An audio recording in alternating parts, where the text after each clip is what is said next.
Firefighter saves triplets from burning mansion, unaware they're his abandoned children. Season 2. Close your eyes, Amara. Why? She asked, smiling as she brushed her curls behind her ear, standing barefoot on their new balcony, the moonlight washing her cocoa skin in silver. She held a mug of tea and wore nothing but Darius's oversized firehouse shirt. Just trust me. Close 'em. Amara raised an eyebrow, but obeyed. She heard his boots thump behind her, slow and intentional. The night breeze whispered through the trees outside their home. Somewhere inside, the triplets, Zora, Zane, and Zion, were curled up on the living room couch, dozing off to an animated movie. I swear, if you're surprising me with another one of those oversized firefighter teddy bears. It's not that, Darius said with a low chuckle, voice deeper than usual. Though if you want one, I'll buy out the whole damn station. Amara laughed. You're a fool. Okay, he whispered. Open your eyes. She blinked slowly, then gasped. Darius was on one knee, right hand trembling slightly, holding up a velvet black box. Inside was a platinum engagement ring with a diamond cut like firelight. Her breath caught in her throat. Darius, I've done a lot wrong in this life, walked away from you, let fear talk louder than love. But the day I pulled those babies out the fire, my fire never burned for anything else again. This life, this family, it's all I want, Amara. She pressed her lips together, eyes instantly brimming with tears. I know I didn't get it right the first time, but give me the chance to get it right forever. Marry me, Amara, for real this time. Silence. A tear slid down her cheek, and she laughed breathlessly. You already had me when you handed Zora that plastic Chick-fil-A crown and called her your princess. Darius's smile cracked wide. Yes, she whispered, falling to her knees with him. Yes, 1,000 times, yes. He slid the ring on her finger, and they wrapped around each other, lips pressed together as the night breeze danced around them. The sound of little footsteps behind them made them pull apart, laughing. Zane stood at the sliding door in his pajamas, rubbing his eyes. Did Daddy propose to Mommy? He mumbled sleepily. Darius looked up, stunned. You heard all that? Yeah. Can I be the ring bearer? He mumbled, eyes half shut.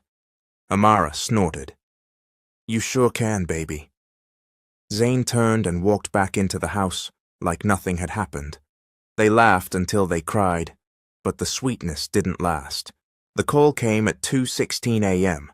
Darius answered on instinct. This is Darius King. Mr. King, I'm calling from Clearwater Hospital in Atlanta. It's about your father, James King. Darius sat upright in bed. What about him? I'm sorry, he passed away tonight. Cardiac arrest. We tried everything, but everything after that was a blur. Darius sat on the edge of the bed, staring at the floor. Amara woke slowly, yawning. Baby, what's wrong? He turned to her, jaw locked tight. My dad, he's gone. She blinked, then sat up, heart twisting for him. She hadn't known James well. He'd been distant after her return, but unlike Diane, he hadn't stood in her way. I'm so sorry, baby, she whispered, wrapping her arms around him. Darius didn't cry. Not then, just held her hand tightly and stared into the dark. 3 days later, they stood inside James King's penthouse in Atlanta. The place smelled of old cologne and citrus polish. Everything was quiet, like a museum after closing. Mr. King left a final letter and a sealed safe for you, the attorney explained, handing Darius a small black envelope with a red wax seal. Darius opened it slowly, heart pounding. To my son, if you're reading this, then I'm gone. But there are things you must know, things I failed to protect you from. The truth about your mother, your brother, and what really happened the year Amara disappeared. I sealed everything inside the safe. The code is your birthday. I leave the choice to you. Open it or let it stay buried. But know this, truth always comes for those who run from it. Love, Dad. Darius stared at the note, then looked at the heavy steel safe beside the desk. It stood barely 3 feet tall, but somehow radiated a weight larger than anything else in the room. Amara stepped beside him. You okay? No, he said quietly, but I think I need to see. He crouched down, twisting the dial. 08-19-89. Click. The safe creaked open. Inside were several thick manila envelopes, a USB drive, and a small leather-bound notebook. Everything was labeled meticulously. Diane King, confidential psychiatric evaluation. Surveillance footage, maternity wing 2017. Marcus, birth certificate. Amara J, DNA interference report. Private investigator notes, Sarah L. What the hell is all this? Darius whispered. Amara picked up the notebook. Inside were pages of scribbled confessions, hospital reports, logs, and handwritten memos. Her face paled. This says, Diane paid off a doctor to file a false miscarriage report the year I gave birth. She faked my medical files. Darius backed up, breath catching. She never just erased you, Amara whispered.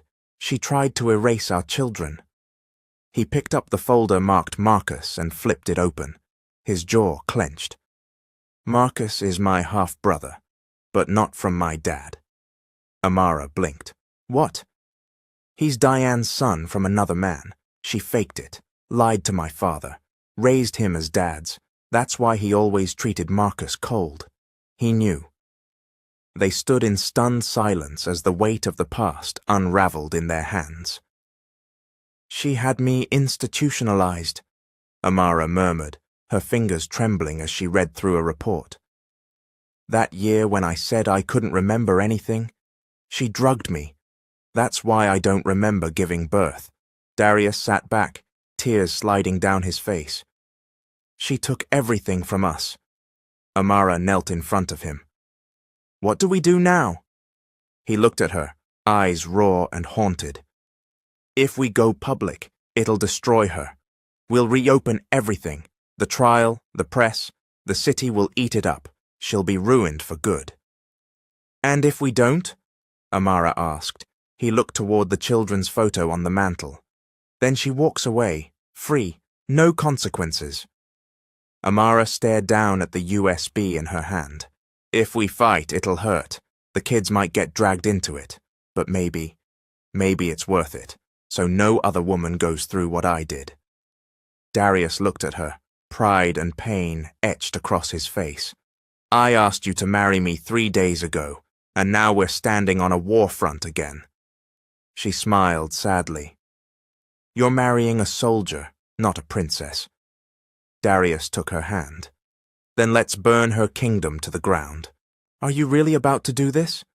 Amara asked quietly, standing in the hallway of their apartment as Darius slipped a small padded envelope into the outgoing mail bin.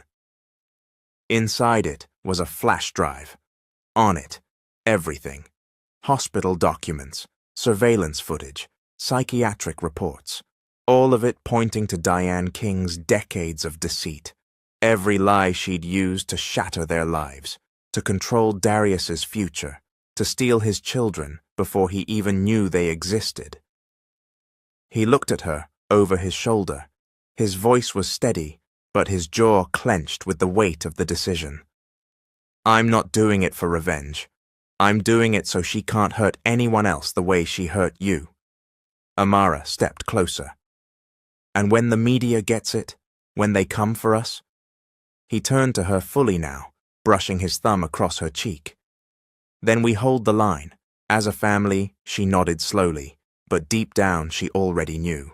They had just lit a fuse neither of them could unburn. 3 days later, the first headline hit the blogs. Mother of disgraced heir faked miscarriage, King dynasty secrets uncovered in leaked files. Then came another. Diane King accused of orchestrating medical fraud, forging records to hide son's children.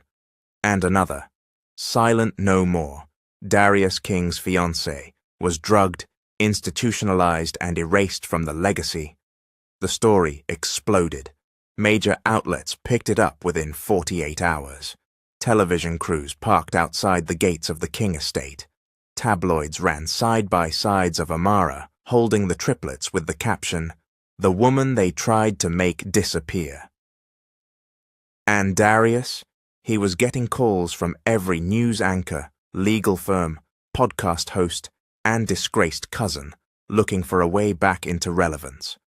Amara didn't leave the house for days. She shut down her school email. Her phone buzzed every 10 minutes with messages she didn't want to read. Some were supportive, most were not. In the middle of the chaos, a courier showed up at their doorstep with a white legal envelope addressed to Darius. It was unmarked, no return address. Inside was a single sheet of thick paper, typed in old-style serif font. "To whom it may concern, you've made your bed. Now you can lie in it. This is only the beginning. DK." Darius stared at the note for a long time, silent. Then he crumpled it slowly. Amara watched from across the room, holding Zane on her hip. "She's not gonna back down," she said quietly. "Then she'll learn I'm not 17 anymore." Later that night, Diane appeared on national television. Not the local networks, CNN. She sat perfectly composed in a navy blue Chanel suit, makeup flawless, voice cool and collected. "This is a personal family tragedy," she said to the host, blinking slowly. "But I can assure you, I have never acted with anything but love for my son." The host raised a brow. "Even if that meant paying a doctor to fake medical documents?" Diane's smile cracked. "Those documents are falsified. Someone is attempting to extort our family." "So you're saying your late husband lied?" She didn't flinch. "My husband had a degenerative condition that affected his memory in his final years. I won't let his confusion be used to destroy our family." Darius stood in front of the TV, fists clenched. "She's blaming him, her own husband. He's not even here to defend himself." Amara touched his back. "Let her. The world is watching now." The next day, Marcus showed up, at their doorstep, uninvited. Darius opened the door to find the man standing in a grey hoodie, jeans, and expensive loafers, looking like trouble packaged in charm. "We need to talk," Marcus said. "Number we don't." Darius moved to shut the door. Marcus shoved his palm against it. "Look, this mess with Diane, I want her gone as much as you do." Darius raised a brow. "Since when?" Marcus smirked. "Since I found out she spent half her life trying to erase me too." Behind Darius, Amara appeared in the hallway. "What do you want?" she asked bluntly. Marcus turned to her. "I want to make a deal." They sat around the dining table like it was a war council. Marcus placed a manila envelope on the table and slid it toward Darius. "More records, stuff from my mother's storage unit. Your father had a PI following Diane for years, and I've got the rest of the files." Amara opened the folder. Bank transfers, private logs, audio transcripts. "What do you want in exchange?" Darius asked, his tone cold. Marcus leaned back in his chair, calm as ever. "I want my cut, of the estate, of the trust. The King name made Diane rich off lies, and I'm not walking away with nothing." "You want to profit off what she did to us?" Amara said, voice rising.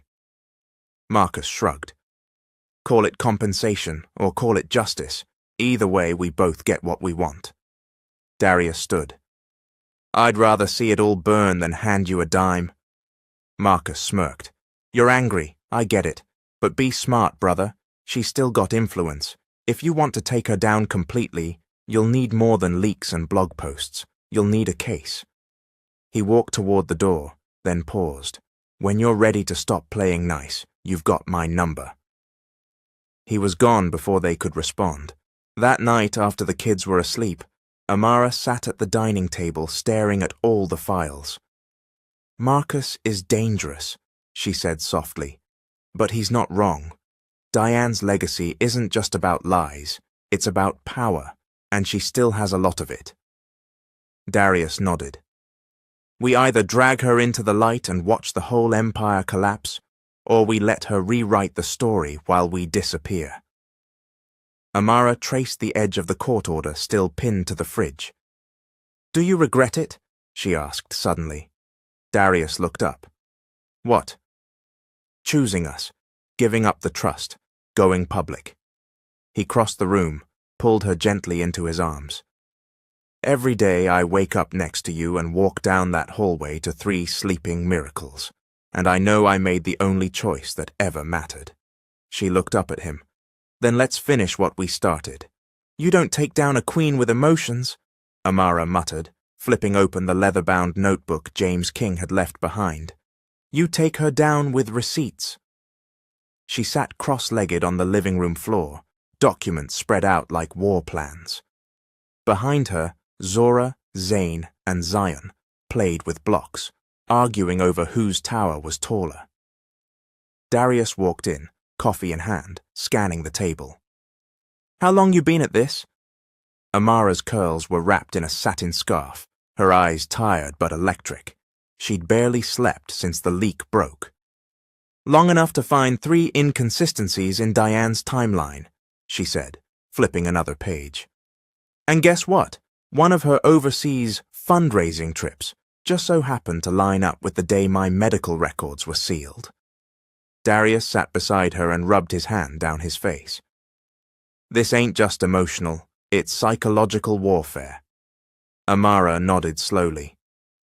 "And she's been playing chess while we were playing survival."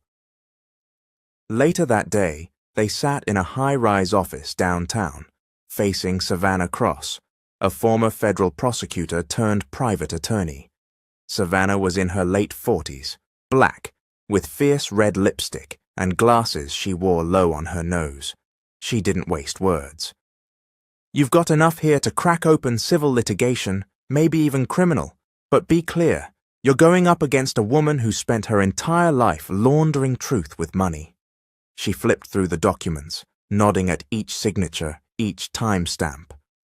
"Medical fraud, financial coercion, identity interference.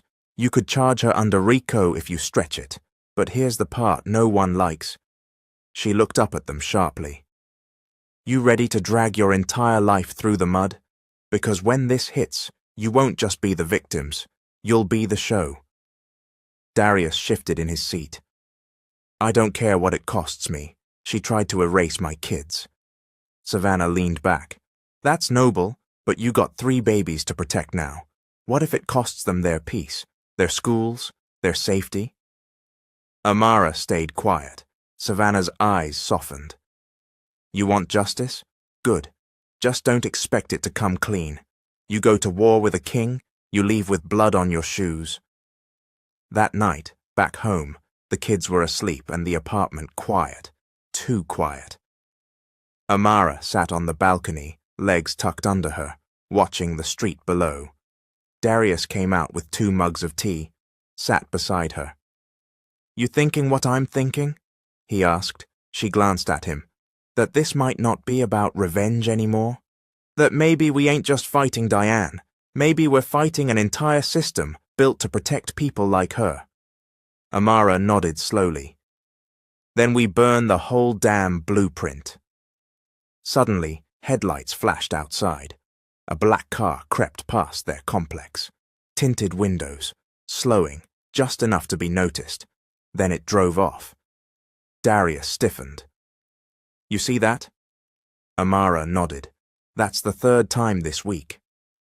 The next morning, Darius called Marcus, not because he trusted him, but because he was running out of options. They met at a half-abandoned marina on the edge of town. Fog covered the water like a curtain. Marcus wore all black, sunglasses over his eyes, sipping from a Starbucks cup like he wasn't possibly plotting treason. "Let me guess, Marcus said. You need something more concrete? Darius tossed him a manila folder. You were right. We can't fight her with rumors. We need paper. We need legal teeth. What else you got? Marcus tapped the lid of his coffee thoughtfully. I have video surveillance from her driver. He kept recordings for his own insurance. Turns out she wasn't as smart as she thought. Darius's jaw tightened. How much? Not money, Marcus replied. I want in. When you take her down, I want my share of the King estate back on record. Not just the name, access. Darius stared him down. And if I say no? Marcus smiled. Then I leak it myself, and we both burn, brother. Meanwhile, Amara visited her old co-worker, Maya, at the elementary school where she used to teach. Maya, soft-spoken with locks wrapped in gold thread, embraced her warmly. You sure it's safe for you to be here? Maya whispered, scanning the front office. You're literally trending on Black Twitter. Amara sighed. I don't care about the trending. I care about my babies walking into that classroom next week without whispers following them like shadows. Maya nodded and led her into the staff lounge. They talked for over an hour, about the school board, the leaked scandal, and the silent judgment now pulsing through every hallway Amara used to love. You were always the best teacher here, Maya said softly. But this place, it's scared of noise. They don't know how to handle truth. Amara looked down at her hands. Then maybe it's time I stop hiding. Time we stop pretending dignity and silence are the same thing. That night, an envelope appeared under their door, plain white, no name, no return. Darius opened it slowly. Inside was a photo, a printed screenshot from a surveillance camera. Zane, walking to the corner store, alone. Darius's hands trembled. Amara covered her mouth. On the back of the photo, scribbled in red pen, You think exposing her will protect your kids? Try again. They called Savannah. She arranged private security immediately. The kids were temporarily pulled from school. A tracker app was downloaded onto their phones. Zora didn't understand. Zane cried. Zion screamed when Darius refused to let him go outside. Amara held them close that night in bed, while Darius stood watch at the front door. His voice cracked when he whispered, I thought we were free. I thought we were safe. Amara looked up at him. We're getting safe, but first, we survived the storm. You ever heard of Luther Vale?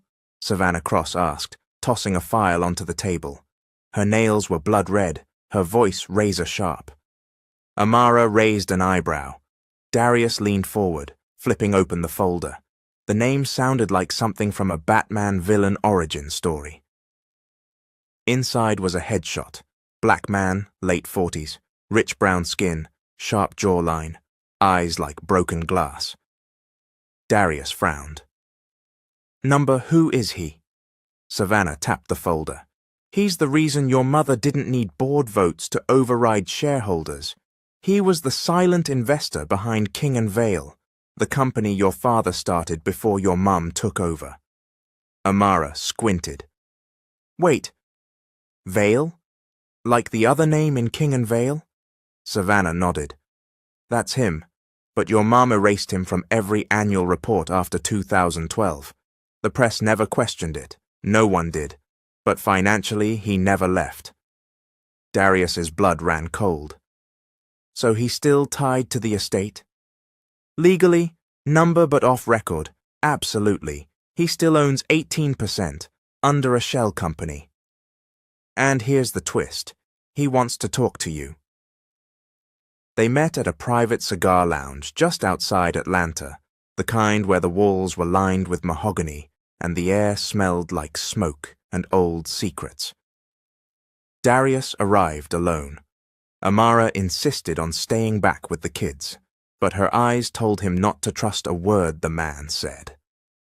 Luther Vale sat in a corner booth, perfectly still, dressed in charcoal grey slacks and a silk shirt that looked older than most businesses. A glass of dark scotch sat untouched in front of him. "So," he said, without rising, "the lost prince returns." Darius kept his face unreadable. "You said you had information about Diane King. I didn't come for small talk." Luther smirked. "And here I thought your father raised you better. James knew how to sit with power, even if it made him itch." Darius sat across from him. "My father's dead. My mother's trying to destroy my family, and my name's being dragged through the press. Cut to the part where you help or walk." Luther leaned forward, sliding a USB drive across the table. "Everything Diane buried, the money laundering, the bribes, how she used shell foundations to donate to her own family trust. I've got ledgers, logs, voice memos. She might have buried me, but she never killed my access." Darius stared at the drive. "What do you want in return?" Luther didn't hesitate. "My name back on the company, officially. 18% stake re-established. My seat on the board returned, publicly." Darius tensed. "You want back in, while the house is on fire?" Luther smiled darkly. "I built half the house. I've got every right to collect rent while it burns." Back home, Darius filled Amara in while she paced the kitchen floor. "You trust him?" she asked, arms folded. "Number. But he's got what we need. If that drive is real, we can bring her down from the inside." "At the cost of giving a silent devil a louder microphone?" "He doesn't want revenge, Amara. He wants recognition. He's been in the shadows for over a decade. Diane blackballed him from every major investor circle. And now he's going to use us to rebrand." Darius sighed. "I know. But we can't fight her without allies. We either take this now or wait until she buries us first." She stared at the floor, her voice low. "This man wasn't around for any of it. Not when she erased my pregnancy. Not when you thought I'd disappeared. He didn't fight her then." Darius nodded. "But he's fighting her now, and we need every sword we can get." 2 days later, Savannah arranged a confidential meeting at her office with a forensic auditor. The moment they plugged in the USB, the evidence began to flow like blood from a reopened wound. "These aren't just minor violations," Savannah murmured, scrolling. "These are felony-grade misuses of non-profit status. Funds meant for charity rerouted into Diane's personal trust. Offshore accounts. One under your name, Darius, without your knowledge." Darius stood stunned. "She committed financial fraud under my name." "She's setting you up as the fall guy if this ever hit the fan." Amara leaned over her shoulder. "Can we prove it?" The auditor nodded. "We can, but you're gonna need to act fast before she liquidates the whole thing." That night, a letter arrived. No envelope, no stamp. Just a page slipped under their door, folded neatly in thirds. Amara opened it while Darius got the kids ready for bed. "You've made your choice. You want to burn everything down? Then let's see who makes it out alive." DK. The next day, their bank froze their joint account. The following morning, Amara's teaching license was flagged for identity concerns. Then came the podcast expose. Did Darius King know about the fraud all along? New theory from insider source. Insider source was clearly Diane. She wasn't going down easy, and now she was dragging them into the fire with her. They met again with Luther Vale. Amara came this time. She wore cream slacks, a gold-buttoned blazer, and her long curls pulled into a sleek ponytail.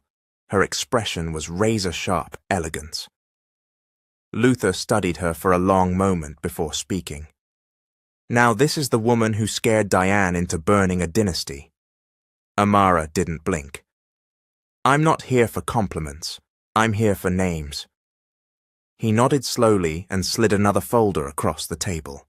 Inside, a list of private security firms, digital surveillance companies, and offshore banking associates tied to Diane's inner circle. If you want to cut the queen off at the root, he said, you start with her mirror, the one that tells her she's still untouchable. Back at home, Amara finally exhaled. The walls felt thinner, the noise outside louder, the pressure in her chest heavier. But one thing was becoming clear. This wasn't just a family feud, it was war. And in war, peace doesn't come for free. It was past midnight when Amara heard the knock. Not a soft tap, not the knock of someone uncertain. This one was sharp, heavy, familiar. She stood from the couch slowly, her robe cinched tight around her waist, eyes darting to the hallway where the kids were asleep. Darius wasn't home. He was meeting with Savannah late at her office. Amara grabbed her phone with one hand and cracked the door with the other. And there he stood. Chris, wearing a wrinkled hoodie, jeans, and guilt all over his face. "Hey," he said quietly. Amara didn't respond, didn't even open the door fully. "You need to leave." Chris looked down, then up again. "Please, 5 minutes. That's all I'm asking. 5 minutes. To explain." Her silence stretched, long and tense. Finally, she opened the door and stepped aside, just enough to let him in. "Talk." They sat in the kitchen, silent at first. Chris didn't touch the water she offered, didn't even look at her for a moment. Then he finally spoke. "It started when Darius disappeared after the fire. I was broke, credit maxed out. I was about to lose my apartment. He swallowed hard, angry, at him, at everything. Amara leaned back, arms folded. "So you took Diane's money?" He nodded once. "She didn't ask for much, just information. When Darius came back to town, what he was doing, who he was seeing, when you two got back in touch." He trailed off. "You mean when he found out I was the mother of his children?" She snapped. Chris winced. "I didn't know it would go this far, Amara. I swear. I thought it was petty. Rich lady manipulation, not—" Amara pushed away from the table. "You told her where we lived, Chris." He stood too, finally desperate. "I didn't know about the surveillance, the notes, the threats. I thought it was over after the court case." She stared at him, pain hardening into steel. "You helped her find us, spy on our kids. You gave her the knife and she cut us with it." Chris stepped forward, but Amara didn't flinch. "I'm trying to fix it," he said. "That's why I'm here. I've got something." He reached into his jacket pocket and pulled out a flash drive. "Diane has an offshore contact who handles her digital sabotage. This man's been tracing your school records, hacking your email, even planning to leak personal photos." Amara's face darkened. "Photos of what?" Chris hesitated. "Your postpartum therapy files, the ones from when you couldn't remember giving birth. She wanted to leak them, make you look unstable again." Amara's breath caught. Her chest tightened like someone had just slammed a door inside her. "And you're just now telling me this?" Chris looked broken. "I'm sorry. I didn't know how to fix it. I panicked. But you deserve to know, before it hits the press." Amara took the flash drive. "Leave, Chris. Please. Get out." He didn't argue, just turned and walked out the front door into the night. And when he was gone, Amara locked it twice, then stood in the center of the kitchen, shaking. She had no more tears to cry, only fury left. When Darius returned an hour later, Amara was still awake, arms crossed, flash drive on the coffee table, the weight of betrayal burning through her veins. "Chris came by," she said, without looking at him. Darius froze at the doorway. "He what?" She told him everything. By the end of it, Darius was pacing, fists clenched, jaw grinding. "He's been my best friend since I was 15, he muttered. "He held my hand when I almost dropped out the academy. He was in our wedding photos, Amara." "He was also feeding Diane our entire lives," she said coldly. Darius turned to her, voice tight. "I'll handle it, personally." "No." She shook her head. We handle it together, like we always do. The next morning, the world shifted again. The local news ran a sudden segment. Teachers hidden past raises questions in ongoing King family scandal. They showed old, grainy footage of Amara being wheeled out of a clinic, footage that was never public. Then, audio recordings, a therapist's voice, a distorted recording of a young Amara crying, confused. I don't remember giving birth. How can that be? I feel like something was taken from me. Darius slammed his phone onto the counter. She actually did it. Amara stood frozen in the hallway, listening as her trauma played out for the world like a soap opera. She couldn't breathe, couldn't move, couldn't even cry. Just stood, back against the wall, as the past came pouring through every speaker in the city. Later that afternoon, Savannah stormed into their apartment with 2 laptops and a grim look. We traced the leak. It didn't come from Chris's drive, she said. Amara looked up slowly. Then who? Savannah turned her laptop. A photo appeared. A man in his late 30s, bald, tattoos on his neck, cold eyes. His name's Ellis Dre, cybersecurity mercenary, works for billionaires who want people deleted. Guess who's been wiring him money since January? Darius didn't need to ask. Diane. Savannah nodded. She's using him to dismantle you, bit by bit. Your records, your mental health, next it'll be your kids. Amara stood, eyes blazing. Then we end this. We go to the press ourselves, take control of the narrative. Savannah looked hesitant. You sure? Amara looked at her husband, her home, the fire they had fought through. If the world's going to hear my story, it'll be from my own damn mouth. That night, Darius uploaded a video. A 10-minute, unedited clip. No production, no fancy camera. Just him and Amara sitting on their couch. No scripts, just truth.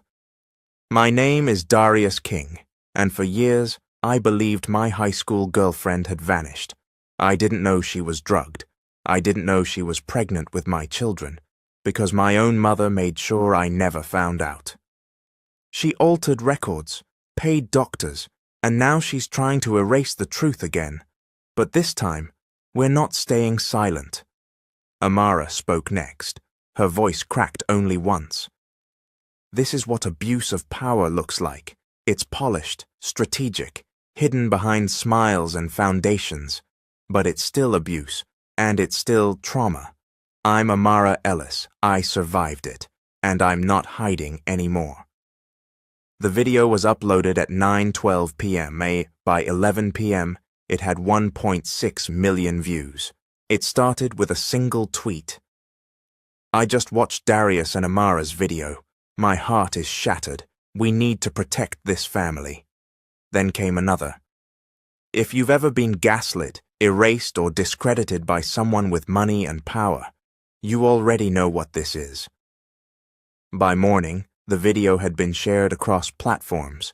TikTok clips, YouTube breakdowns, #Justice for Amara trended across the country.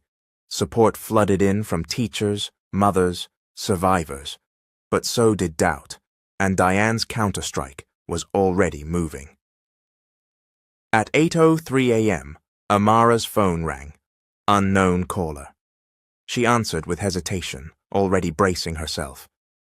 Ms. Ellis, said a clipped voice, this is Angela Watkins, chairwoman of the Westbrook School Board. We'll need you to appear for an emergency review today at noon. Consider this mandatory. Amara swallowed hard. Regarding? Your recent media involvement. There's concern about your stability and professionalism in light of what's now public. The line went dead before Amara could reply. They're trying to fire me, she said aloud in the kitchen, voice eerily calm. Darius turned from the fridge, holding a juice box for Zion. He stared at her.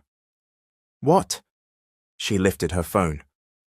School board wants me at noon. They're calling it our review, but we both know what that means. Zora ran past their legs screaming with joy, plastic crown crooked on her curls. Zane followed, holding a paper towel cape and calling himself Captain Fire. It was a beautiful morning in their home, but outside, war was brewing. 12:01 p.m. Westbrook School Board conference room. Bart stood in front of a panel of 6 men and women, all in neutral-toned suits, all watching her like she was a bomb about to go off. Angela Watkins, a light-skinned woman in pearls and precision, sat in the middle with a clipboard. "Ms. Ellis, you understand why you're here?" Amara straightened her spine. "Yes, you're trying to determine whether a woman can be both a mother, a survivor, and an educator, without being a liability." One board member cleared his throat uncomfortably. Angela barely flinched. "Miss Ellis, there are concerns that your recent media attention reflects a lapse in mental clarity. Your previous therapy records suggest trauma-related memory loss and institutionalization." Amara didn't blink.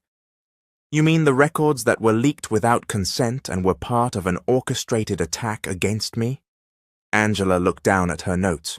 "Regardless, our students and their families are nervous. Several have called, questioning whether you're emotionally fit to continue teaching." Amara stepped forward. Her voice was calm, unshaken. "When I came to this school, I came to serve. I came to shape minds, support families, and lead with love. What's being questioned here isn't my capability. It's your comfort with a woman who refused to be erased." Murmurs spread across the table. Angela tapped her pen twice. "We'll deliberate and get back to you by tomorrow." Back in the car, Amara let the seat swallow her. Her hands trembled as she gripped the steering wheel. Her eyes didn't water. There was no time for that. But her chest felt like stone. She called Darius.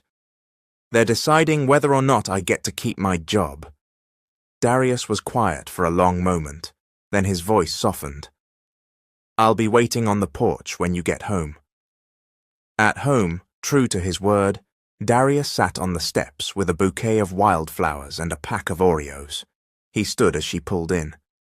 "Flowers are for your soul. Oreos are for everything else." She laughed, just a little, enough. They sat together in silence, legs touching. "I did everything right," she whispered. "Worked hard, stayed quiet, kept my head down, and now I'm being punished because I told the truth." Darius looked at her, voice low. "Then maybe it's time you stop playing in their system and build your own." The next day, the school board emailed her. Termination, effective immediately. No severance, no ceremony, just silence. 2 hours later, her phone buzzed again. This time, it was a message from Marcus. "You've been cut off. I warned you. You need leverage. Meet me tonight." She didn't respond, but she knew what he was saying. If Diane was willing to destroy her reputation, it meant the walls were finally closing in. For both of them. That evening, Savannah came by again, this time with a proposition. "You've got the public's attention," she said. "Now's the time to strike while she's bleeding." She pulled out a thick packet, a class action motion, for any other women Diane King may have interfered with. Misuse of funds, institutional coercion, defamation through illegal channels.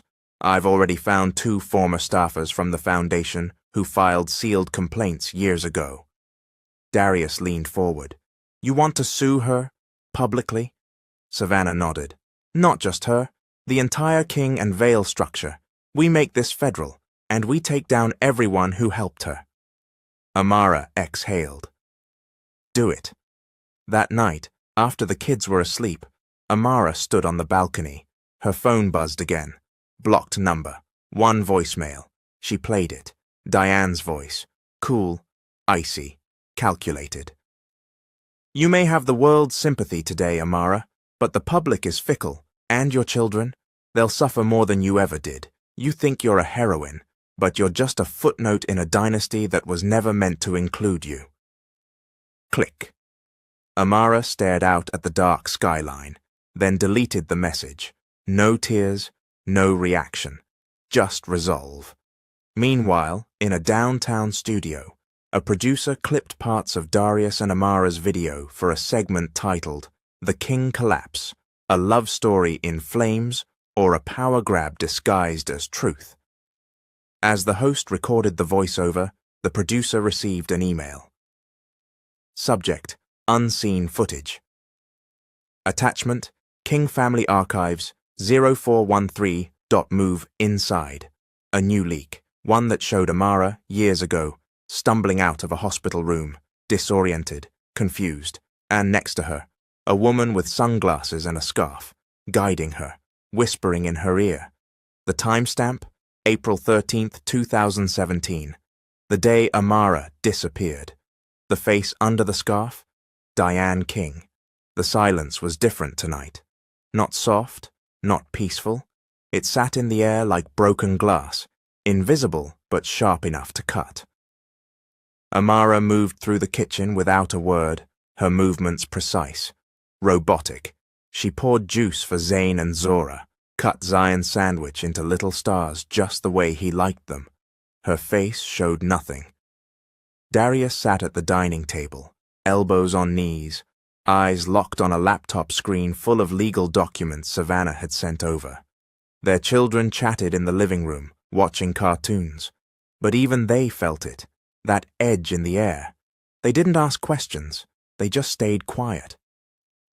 When the kids went to bed, Amara stood in the hallway, outside their room. For longer than usual, fingers pressed to the doorframe. Darius stepped out of their bedroom behind her. "They're asleep?" he asked softly. She didn't turn around. "For now." A pause, then she walked past him, into the living room. He followed. "We need to talk," he said. She turned, eyes tired but cold. "Number, you need to talk. I've done enough." She stood by the window, arms folded, her shadow long across the cream carpet. "I lost my job, my students, my identity, all of it." Darius swallowed. "I know, and I'm sorry." "Don't." Her voice cracked for the first time. "Don't say sorry when you knew what this would cost me. You dragged me back into the light to fight your mother's war, and you made me believe I was doing it for us." Darius stepped closer. "You were doing it for us, for the kids, for what she stole." "And what about what you stole?" She cut in. He froze. Amara's eyes flared. "You left me, Darius, long before Diane ever showed her face. You left me in that hospital. You didn't fight for me. You didn't call. You believed I was gone without a body, a funeral, a single word." His voice tightened. "Because I was told you ran, that you wanted out, and you think I wasn't broken? You think I didn't check every damn hospital in Georgia for months? But the moment she told you I was unwell, you let me become a ghost." A beat of silence. Then she whispered, "You let her erase me before she even tried." Darius looked away, jaw clenched so tight it ached. "I was 20, angry, confused, alone. My father had just cut me off. My mother was threatening legal charges. I didn't have power." Amara's laugh was bitter. "You didn't need power. You just needed to believe me." They stood across from each other, more space between them than the size of the room. "So what are you saying?" Darius asked. "That you regret coming back? Regret letting me in again?"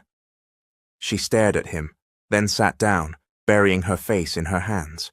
Her voice was barely audible. "I'm saying I don't know who I am anymore. I'm not a teacher. I'm not stable. I'm not whole.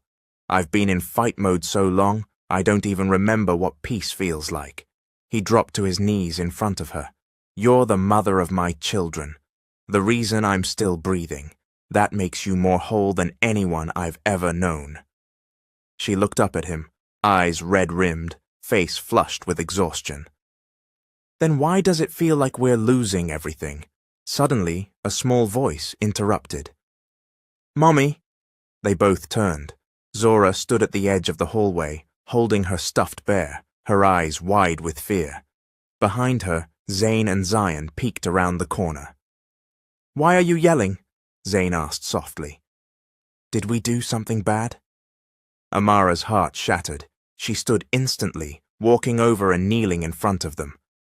"No, baby. No, no, no. You didn't do anything. Mommy and Daddy are just having a grown-up conversation." Zion's bottom lip trembled. "Are y'all breaking up?" Darius stepped forward. "Never," he said firmly. "No matter how loud it gets. We're still a family. We're still yours." After the kids were tucked back in, Darius and Amara sat outside on the balcony, the night air thick with silence again, but this time it wasn't sharp. It was just heavy. "I think we need help," Amara said finally. He looked at her. "What kind of help?" "Therapy, for us, for the kids, for all of it." Darius nodded slowly. "Okay." She looked at him, eyes tired but honest. "Because if we don't start healing what's in this house, then it won't matter what we burn outside of it."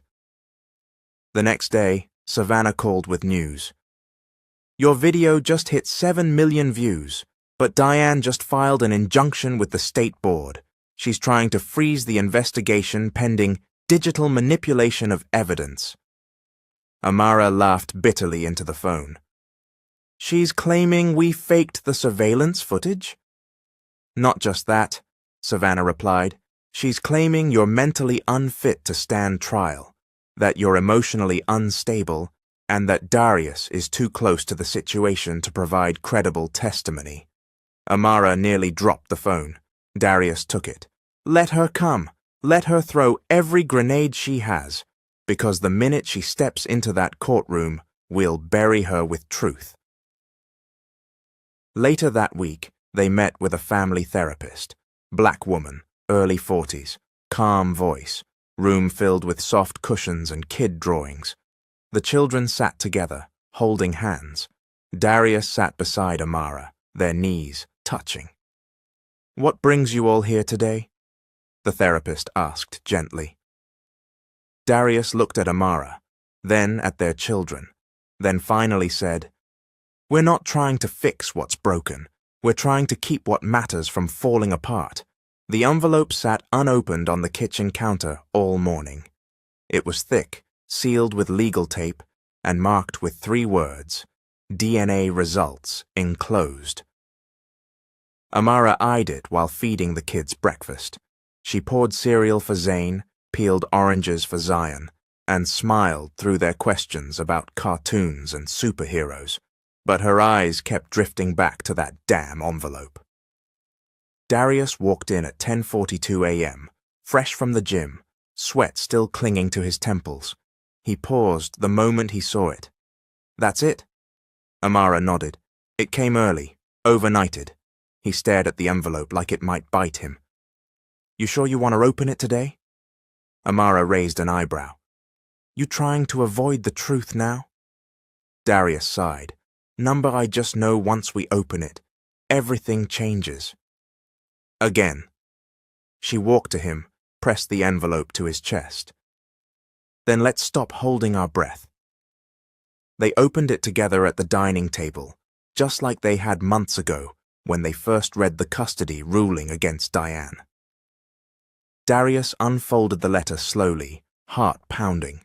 Amara watched his eyes flicker across the page, and then something shifted in his expression. Not relief, not surprise, just confirmation. "Marcus isn't my brother," he whispered. "We don't share a single drop of blood." Amara leaned closer, her eyes scanning the document.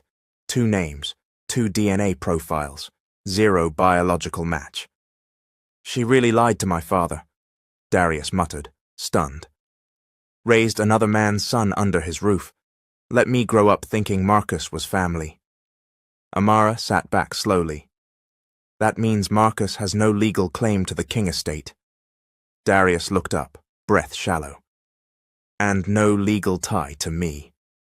But it wasn't over. Inside the envelope was a second letter, handwritten, no official letterhead, just ink, slanted and intense. To Darius. You were never supposed to find this out this way, but I always knew Marcus wasn't mine. I stayed quiet because I was protecting your future, not mine. It was signed, James King. Darius clenched the page. He knew. My father knew. The following morning, Marcus showed up at the apartment unannounced. Darius didn't even open the door fully. "We got the results," he said coldly. Marcus smirked. "And? You're not my brother." Marcus's face didn't change. Not at first. Then something cracked behind his smirk. A twitch, a flicker of something close to grief. "I figured," he said. "Then why show up here?" Darius asked. Marcus looked away. "Because I needed to hear it out loud, because I wanted it to be wrong." Darius stepped out, shutting the door behind him. "You used our pain for leverage. You sold out my mother, you threatened my wife, and now that you've got nothing left to bargain with, you want sympathy?" Marcus shook his head. "I didn't come for sympathy. I came for something I've never had. Closure." Darius stared at him. "You were never a king, and you'll never be part of this family again." Marcus didn't fight back, just turned and walked down the hall. For once, without a single threat. Later that day, Darius and Amara met with Savannah again. They handed her the DNA results and the handwritten letter. She nodded as she scanned them. "This is the nail in Marcus's coffin. He has no more standing to challenge the estate, no stake in the trial, and no legal path to fight back." Amara looked up. "And Diane?" Savannah hesitated. "She's losing allies, but she's not out. Not yet." She tapped the letter. "Your father stayed silent to protect you. Now you get to decide whether to expose everything." That night, Darius sat alone on the balcony. The city was quiet. For once, he held the DNA report in one hand, his father's letter in the other. So much of his life had been shaped by false family, by a mother who lied, by a brother who wasn't, and a father who had suffered in silence. Amara stepped outside and sat beside him. "You okay?" He nodded, barely. "I keep thinking about when I was 15. Marcus and I got into a fight in the backyard. I split my knuckle punching his jaw, and my mom came running out screaming at me. Not him, me." Amara rested her head on his shoulder. She always protected him. Because he was her secret, and I was her possession. They sat in silence for a moment. Then Amara said softly, "You're a better man than the name she tried to give you." The next morning, Darius received an email from a private law firm based in Manhattan. Subject, confidential notice, will addendum discovered. He opened it slowly and nearly dropped his phone. His father had added a final clause to the will, dated just 3 weeks before his death. "To my son, Darius, I leave you my controlling interest in King and Vale, to be executed in the event of my wife's removal or disqualification. I have held my silence for too long. Do with this power what I never could, protect the legacy from its poison." Attached was a scanned copy, notarized and witnessed. Amara walked into the room moments later. Darius handed her the phone. She read it, blinked. "You control the company now?" He nodded. "If Diane's removed or disqualified, and we're almost there." Amara smiled for the first time in days. "Then it's time." They met Savannah later that evening at her office, handing over the documents. She reviewed everything, eyes gleaming. "This changes everything. This gives us legal standing to demand a court-ordered freeze on Diane's authority." "Then file it," Darius said. "Let's take back everything." But as they left Savannah's office, someone was watching from a black car across the street. A woman in gloves, sunglasses, still, watching. She held a burner phone, dialed. "They're making their move," she whispered. On the other end of the line, a man's voice, deep, calm, calculated. "Then we make ours. Tell Diane it's time." All rise for the Honorable Judge Harriet Donnelly. The courtroom stood in unison as the judge, a black woman in her 50s with tightly twisted locks and an unshakable gaze, entered the chamber. Her robe swayed as she took her seat, steel-rimmed glasses sliding low on her nose as she scanned the case files before her. Amara gripped Darius's hand so tightly her knuckles turned white. Savannah leaned over from the next seat. Today's hearing is about positioning. We're not striking the final blow yet. We're drawing lines. But be ready. Diane's bringing someone. Darius's jaw tightened. Who? Savannah glanced down at her tablet, frowning. She hasn't submitted the name. That wasn't just unusual. It was a tactical play. And it meant one thing. Diane was hiding a snake in the garden. When the opposing side entered, Amara's heart plummeted. She recognized the man instantly. Anthony Beale, former colleague, a teacher at Westbrook, her friend, the one who brought her coffee when her lesson plans were late, the one who said he had her back when the media storm started. Now, he wore a tailored navy suit and a smug smile, standing next to Diane King like he'd been groomed for it his whole life. Amara's breath caught in her throat. You've got to be kidding me. Darius turned to her. Who is that? Someone I trusted, someone who told me I was brave, right before he took her check. Judge Donnelly cleared her throat. We're here today to assess the request for interim control of King and Vale Enterprises, currently filed by Mr. Darius King, with support from the late James King's final will addendum. Additionally, we will review allegations of fraud, coercion, and psychological abuse levied against Mrs. Diane King. Let's proceed. Savannah rose. Your Honor, we have submitted evidence proving that Mrs. King tampered with multiple legal records, misused non-profit funds, and enacted coordinated psychological attacks to isolate and erase Amara Ellis, who is not only the fiancée of Mr. King, but the mother of his 3 children, who were hidden from him under Mrs. King's orders. She dropped a thick binder onto the evidence table. We also have a notarized copy of the final addendum from James King himself, returning controlling interest to his son in the event of his wife's misconduct. The judge nodded, expression unreadable. Then Anthony stood. Your Honor, he began, smooth as oil, I'd like to enter into evidence a psychological evaluation from 2018, filed under the name Amara Ellis, in which she admits to auditory hallucinations, memory gaps, and suicidal ideation. Amara's eyes went wide. That file was sealed, she whispered. It's protected. Savannah jumped to her feet. Objection. That evaluation was from a trauma-induced period after forced institutionalization. It was leaked illegally and should be dismissed. Anthony didn't blink. We believe it goes to credibility. If Ms. Ellis's memory is unreliable, how can we confirm any of the accusations she's made? Darius stood. You're not doing this. You're not painting her like she's unstable just because she survived hell. The judge banged her gavel once.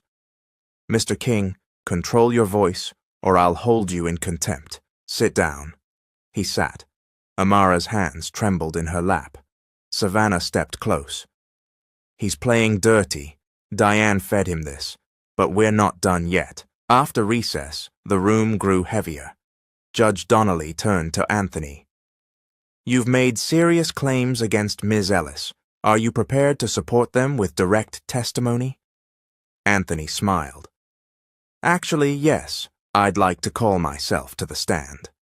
Amara's head whipped toward him. What? She mouthed. Anthony took the oath, sat confidently, and began a speech rehearsed to perfection. I worked with Ms. Ellis for 4 years. She was bright, yes, but erratic, frequently late, sometimes dazed. She once cried through a parent-teacher conference without explanation. I assumed it was stress, But in hindsight, I believe there was a pattern. He looked straight at her. I cared for her. I really did. But I can't stand by and ignore what I now realize could endanger children. Amara's mouth dropped open. "You liar," she whispered. "You hugged me after that meeting. You said I was brave." Darius stood again. "You're a damn snake, man." This time, the judge banged her gavel harder. "Mr. King, next outburst and you're out of the room. Final warning." Later, as the court recessed for deliberation, Amara locked herself in the restroom and sat on the counter, knees pulled to her chest. Her body shook, not just with fear, but rage. How many more people had Diane bought? How many more secrets could they weaponize? There was one secret still burning in her chest, one she had never told Darius, and if it came out, it could destroy everything. That night, back at the apartment, Darius tried to reach her, tried to hold her, but Amara stood across the room, arms crossed, eyes dark. "What else are they going to throw at us?" he asked. "What else could possibly be left?" Her silence said everything. He stared. "What?" She opened her mouth, then closed it, then finally whispered, "There's something I never told you, about the clinic." Darius's chest rose slowly. "What do you mean?" Her voice cracked. "The pregnancy. Diane didn't just sedate me. She didn't just fake my miscarriage. She tried to sterilize me." His body went stiff. Amara wiped her eyes. "They gave me an injection, something experimental. They told me it was for anxiety, but I woke up bleeding. I didn't know what it was. Later, I found the report. My fertility had been permanently reduced." She looked away. "I didn't tell you because we had the triplets, because I didn't want you to think I was broken." Darius walked to her slowly, took her hands. "You think that makes you broken?"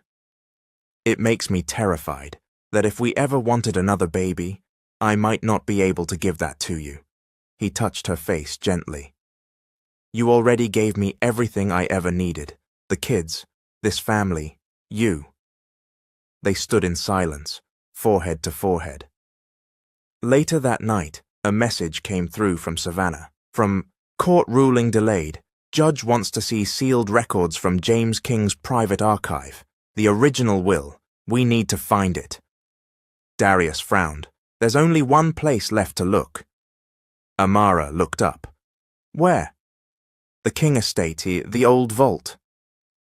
The next day, Darius and Amara stood in front of the grand white estate where it all began. Cream marble, ivory columns, and a legacy built on lies. Amara stared up at it. "You ready to go back inside?" Darius took her hand. "I was born here, but I'm not walking back in as a boy looking for approval. I'm going in as a man ready to burn down everything that doesn't serve our future." They pushed the door open together. The King estate looked the same as the day Darius walked out of it years ago. A polished ivory coffin made of wealth and lies. White pillars stood like soldiers guarding secrets. The circular driveway was freshly washed, but the silence that hung in the air, it felt ancient. "I never wanted to step foot in here again," Darius muttered as he unlocked the massive double doors. "But I guess the past doesn't care what you want." Amara stood beside him, lips tight. "Let's take back what's ours and burn everything else." Inside, the grand foyer glowed with cold perfection. White marble floors, cream walls, velvet ivory chairs. No dust, no sign of age. Just staged luxury that didn't know how to age with grace. "She still keeps this place spotless," Amara said, scanning the untouched furniture. "Because image is the only thing Diane ever truly worshipped," Darius replied. They moved quickly through the hallway, past oil paintings of ancestors and formal portraits of Darius as a boy. His face stared down from every wall, always immaculate, always dressed like a trophy. "It's like she never raised a son." Amara whispered. Just an air. They reached the basement entrance near the wine cellar. The door was sealed by a fingerprint scanner, but Darius still remembered the override code. 0413, April 13th, the day Amara disappeared. He entered the digits with a slow breath. The lock clicked. The steel door creaked open. They descended. The basement was cold, vault-like. The air here was different, older, heavier. Rows of files, steel cabinets, wooden boxes stacked meticulously, each labeled with Diane's stiff handwriting. But one cabinet stood apart, black, unlabeled, protected by a single brass keyhole. Darius pulled a chain from under his shirt. A small brass key hung from it, the one his father gave him at 17 with no explanation. He slid it in. It turned. Click. The cabinet opened. Inside, folders, sealed envelopes, and a black velvet box. But in the corner, tucked behind the files, an old wooden case marked simply, "For him." Darius pulled it out and opened it slowly. Inside were 5 VHS tapes, each labeled in James King's handwriting. Tape 1, the beginning. Tape 2, the lies tape. 3, the hair. Tape 4, the truth. Tape 5, for Darius. Amara stared. This is your father's voice, unfiltered. Darius didn't speak. He grabbed the tapes and tucked them into a bag. They scanned the rest of the cabinet. Toward the back was a folder with a crimson seal, James King's original will, signed and notarized 6 months before Diane's fraudulent version. Savannah's copy was a scanned reproduction. This question mark, this was the real one, and in it, I leave my estate and controlling interest to my son, Darius Elijah King, not because he is my only child, but because he is the only one who carries my values. Darius blinked. Only child? Amara froze. Wait, what? Back at their apartment, after putting the kids to bed, they set up an old VHS converter. The tapes were dusty but intact. The first one clicked into place. The screen flickered, and there was James King, older than they remembered, his voice rough but clear, his face softer than Darius had ever seen it. If you're watching this, I'm likely gone. I recorded these over the last few years as I watched the cracks widen. I didn't know when the collapse would come, but I knew who'd be left to deal with it. Darius, my son, I need to tell you about your mother and about Marcus, but first, I need to tell you about me. James sat in his office. Your mother was never supposed to control the company. She was my partner in business, not in ethics. The moment Marcus was born, I knew he wasn't mine. She admitted it during a fight, said she needed insurance, but I stayed. For you. I made a mistake, 1,000 of them, but my greatest was letting you believe Marcus was your brother, that he was family, that I was clean. This tape was different. James sat beside a safe. He pulled out a letter. There's something I never told either of you. Before I met Diane, I had a son, born to a woman I wasn't allowed to love. She was disowned by her family, moved to New Orleans, died in childbirth. The boy was placed in the system under a sealed identity. I tried to find him for years. Couldn't. I still don't know his name. But Darius, you may not be my only child.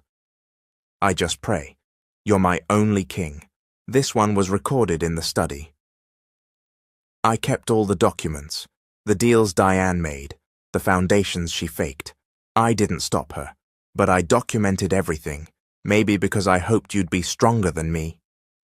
And now you are. The final tape was filmed in low light. His father's face looked tired, thinner. Son, I failed you. I failed your mother too. I watched as power turned me into a coward. But you fought for love, for justice, for a woman they tried to erase. That makes you more of a man than I ever was. Burn the legacy if you have to. Just don't lose yourself inside it. The screen went black. Darius sat still for several minutes. No tears, No words, just silence. Amara reached over and took his hand. He knew you'd fight back. Darius nodded slowly. And now I know, this company was never hers. It was never Marcus's. It was never about money. He turned to Amara, eyes dark with purpose. It was about power, and I'm taking every piece of it back. That night, Darius uploaded a clip from one of the tapes. Just 1 minute, a single quote from James King. I stayed silent too long, but silence is a form of consent, and I do not consent to the crimes of my wife. It went viral in 4 hours. By morning, it had been shared by senators, media personalities, and victims' rights organizations across the country. The world was watching now. And Diane? She was cornered. The morning Diane King was served the petition for corporate removal, the media swarmed the marble gates of her estate like bloodhounds. A drone buzzed above her circular drive. A reporter yelled through the intercom, "Mrs. King, do you have a response to your son's legal filing?" No answer. But Diane was watching. Inside, she sat in her sunlit office, a white silk blouse unbuttoned at the collar, her pearl necklace clenched in one manicured hand, the legal packet resting in front of her like a betrayal carved in paper. Every signature, every notarized file, every damning tape Darius had released was now assembled before a judge. Her position on the King and Vale board, officially challenged.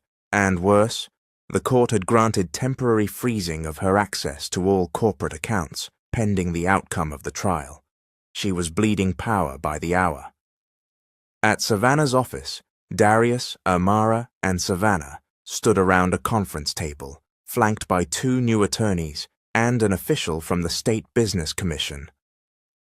The judge gave us the green light, Savannah confirmed. Your father's handwritten will has been authenticated. The tapes are admissible. Diane is being pushed into a corner. Amara exhaled. So what's next? The final hearing? Savannah nodded. We argue she's unfit to lead and request full permanent transfer of corporate control. The court date is in 10 days. Darius looked down at his phone. His father's last message played in his head again. Burn the legacy if you have to. He wasn't going to burn it. He was going to take it back. But Diane wasn't done. That afternoon, a sealed court summons arrived at Darius and Amara's apartment, with Diane King listed as the plaintiff. The charge? Emotional neglect and moral endangerment of minors, filed in family court. Amara stared at the papers, her hands going cold. She's trying to take our kids? Savannah stormed into the apartment 15 minutes later, heels clicking like gunfire on the tile. This isn't about custody, it's about leverage. Diane's not aiming to win this hearing. She's trying to paint you both as unfit, so the corporate court sees you as unstable. Darius's jaw locked. She's dragging our children into this war. Savannah nodded grimly. And she just weaponized your trauma to do it. The family court hearing came 2 days later. Diane arrived in a champagne-colored suit with a soft beige scarf over her silver curls. She smiled for the cameras, held a manila folder like it was a sacred relic.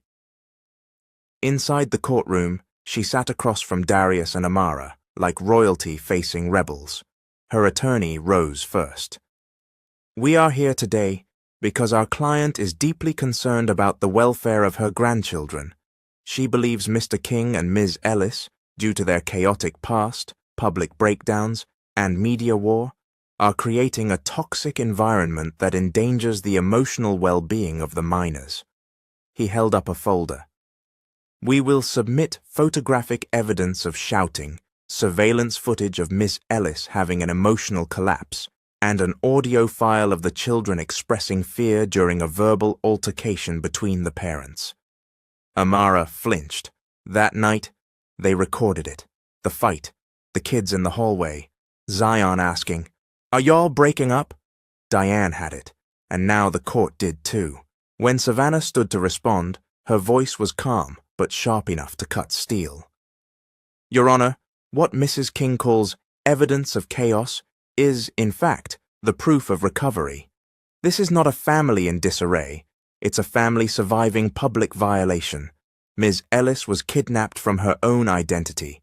Mr. King's childhood was manipulated by a woman using legal systems to erase a mother and rebrand her grandchildren.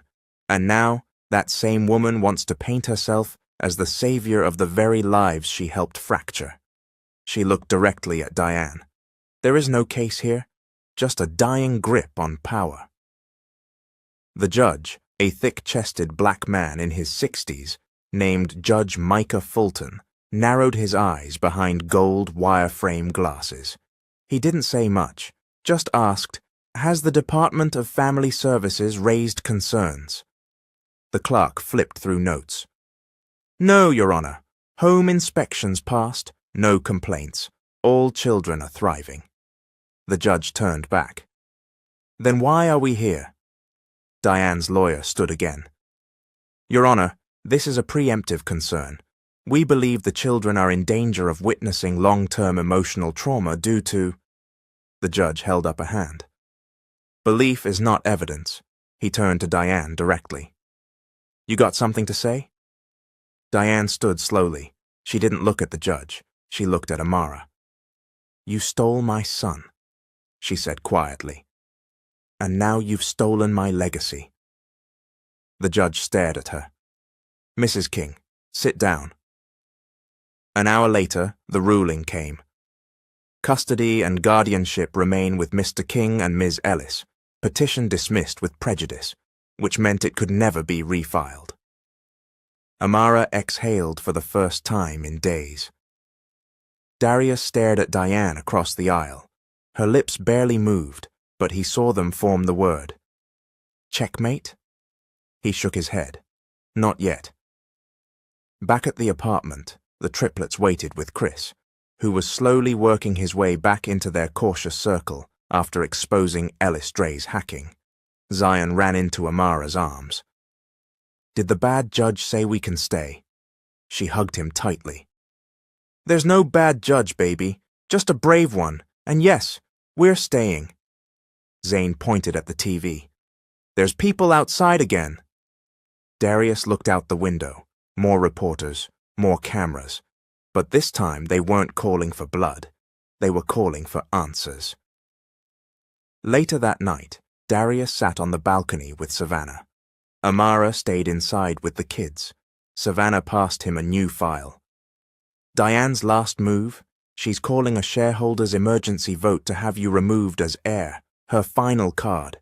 She's gambling on the board being more afraid of scandal than her lies." Darius took the file. "When?" "Next Friday. If we don't win this vote, you lose the company, regardless of the will." Darius looked out into the city. "Then we don't wait. We call a press conference tomorrow. Full disclosure. Her fake foundations, the surveillance, the medical reports. We lay it all out." Savannah raised a brow. "You sure?" He nodded. "She declared war on my children, on my fiancé, on my father's legacy, so yes, I'm sure." The next morning, the headline hit every major platform. "King vs. King, son declares final war over empire in press conference scheduled tomorrow." Diane's face was on every screen, but the world wasn't applauding her anymore. They were waiting to see if the Queen would fall. The lights were too bright. Cameras flashed like lightning behind glass. Reporters crammed against velvet ropes. Every major network was here. CNN, MSNBC, even overseas media outlets.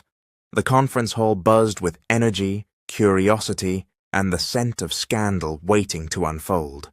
A backdrop of white silk, and the king and veil crest stood behind the podium. But tonight, the family wasn't hiding behind legacy. They were burning it. Darius stood at the podium in a tailored black suit, no tie, sleeves rolled just above his wrist. His face was calm, controlled, but his eyes, they burned. Amara stood just behind him, wearing a cream pantsuit, hair pressed to perfection, makeup soft but striking.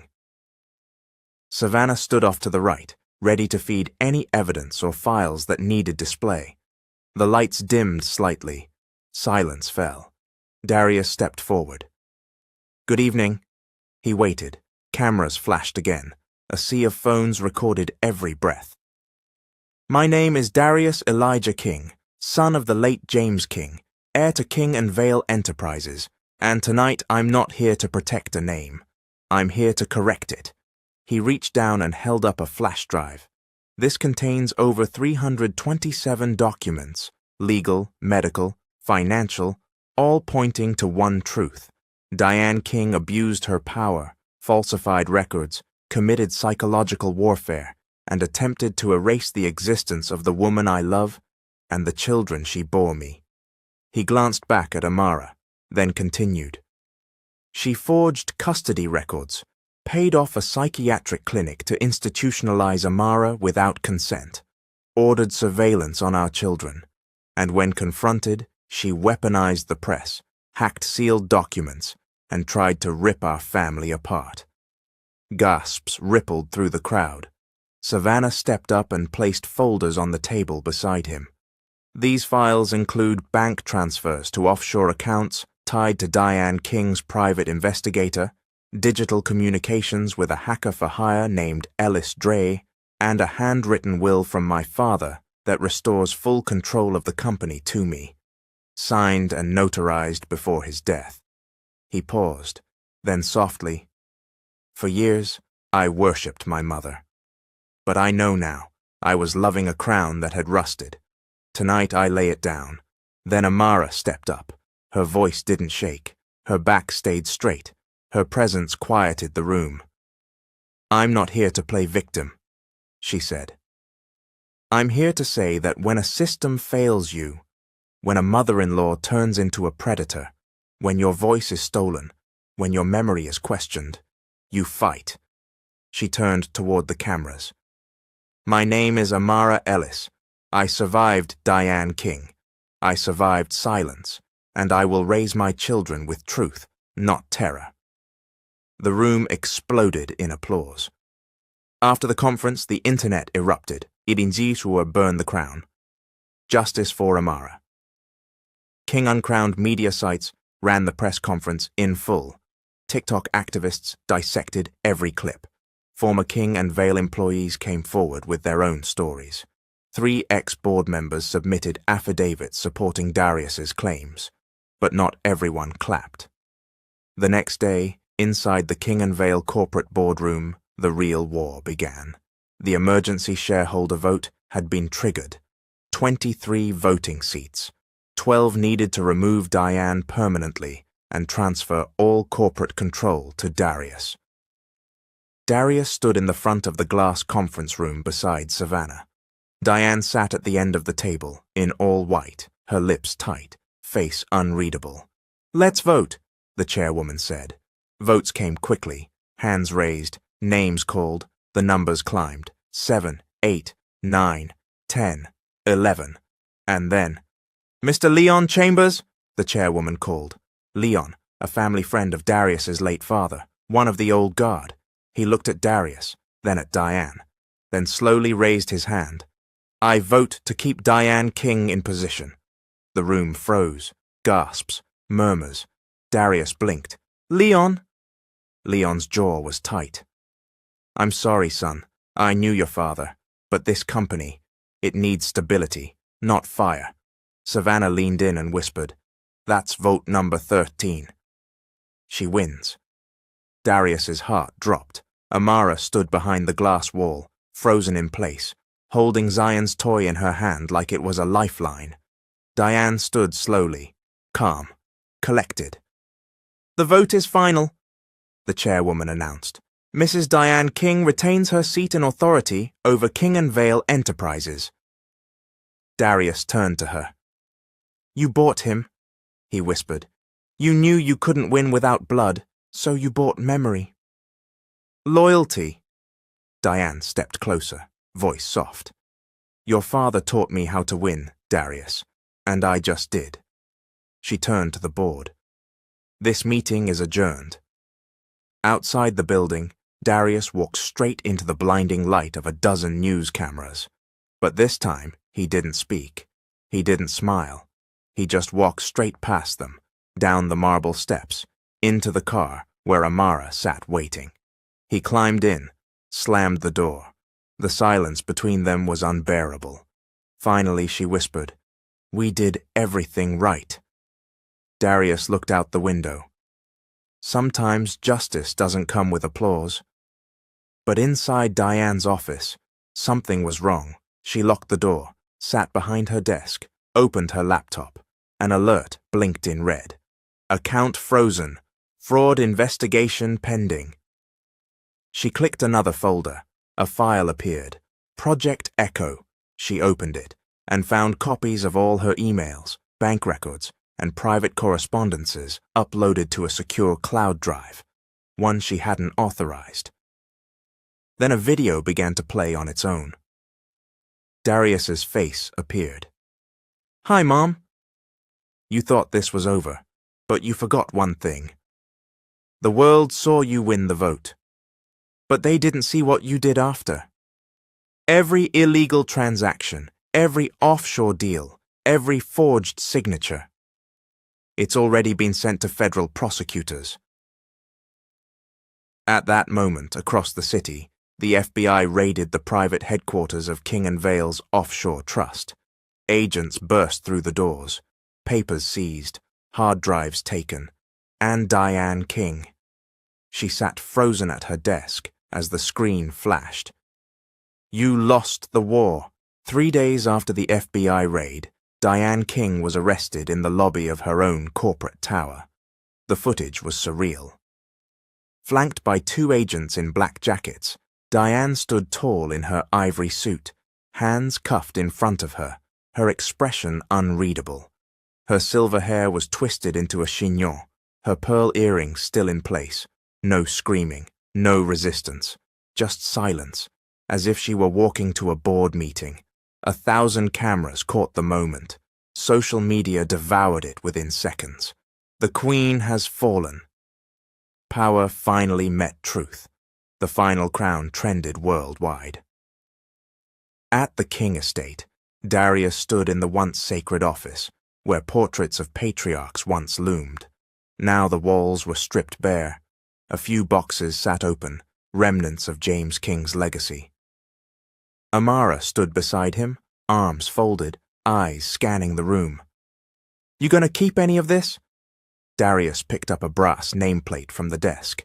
It read, James E. King, Chairman. He ran his fingers across it, then set it back down. Number the real legacy, left with the lie. At court, Savannah pressed forward with the final civil suit. Diane had no allies left. The board collapsed. Shareholders jumped ship. And within 72 hours, King and Vale was officially dissolved by emergency order, its assets frozen, pending redistribution. The empire had fallen, and yet, something new stirred in the rubble.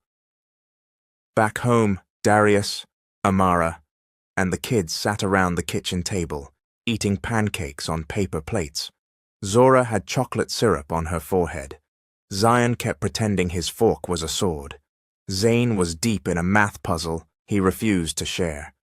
Peace, real, messy, beautiful peace, filled the cream-toned kitchen. Amara looked around and smiled.